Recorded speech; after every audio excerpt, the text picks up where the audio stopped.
Daily. Taste the Daily. On టైంలో music ఇవ్వలేకపోవచ్చేమో కానీ 10 కాలాల పాటు గుర్తుండిపోయే సాంగ్స్ అందిస్తుంటారు ఏఆర్ రెహమాన్. అయితే ఈ మధ్య కొన్ని సినిమాలతో డిసప్పాయింట్ చేసిన స్టార్ కంపోజర్ తను గట్టిగా మనసు పెట్టాలే కానీ సోషల్ మీడియా షేక్ కావడం ఖాయమని మరోసారి ప్రూవ్ చేశారు. రీసెంట్లీ ఆయన కంపోజింగ్ చేసిన 2 సినిమాలోని 2 సాంగ్స్ ఆడియన్స్ కు బాగా రీచ్ అయ్యాయి. అంతేకాదు తక్కువ టైంలోనే 100 మిలియన్ వ్యూస్ దక్కించుకున్నాయి.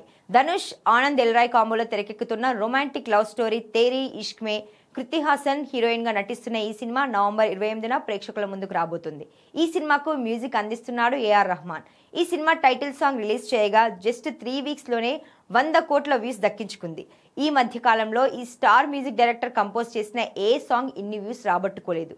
రెహమాన్ మాత్రం టైంకి మ్యూజిక్ వర్క్ ఫినిష్ చేయడని, అందుకే టాలీవుడ్ స్టార్ మేకర్స్ ఈ మ్యూజిషియన్ జోలికి త్వరగా పోరు. కానీ ఈసారి బుచ్చిబాబు సాహసమే చేశాడు. సాంగ్స్ ట్యూన్స్ విషయంలో బుచ్చి టెన్షన్ ను ఒక్క సాంగ్ తో కూల్ చేసేశాడు స్టార్ కంపోజర్. చికిరి సాంగ్ సృష్టించిన అలజడి అంతా ఇంత కాదు, దేశ సరిహద్దులు దాటేసి ఖండాంతరాలకు పాకిపోయింది. ఎక్కడ చూసినా సోషల్ మీడియా ఓపెన్ చేసినా ఈ మేనియాతోనే ఊగిపోతున్నారు మూవీ లవర్స్.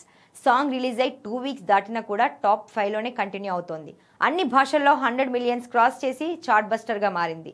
పెద్ద రిలీజ్ తర్వాత ఎలాంటి విధ్వంసం సృష్టిస్తుందో చూడాలి.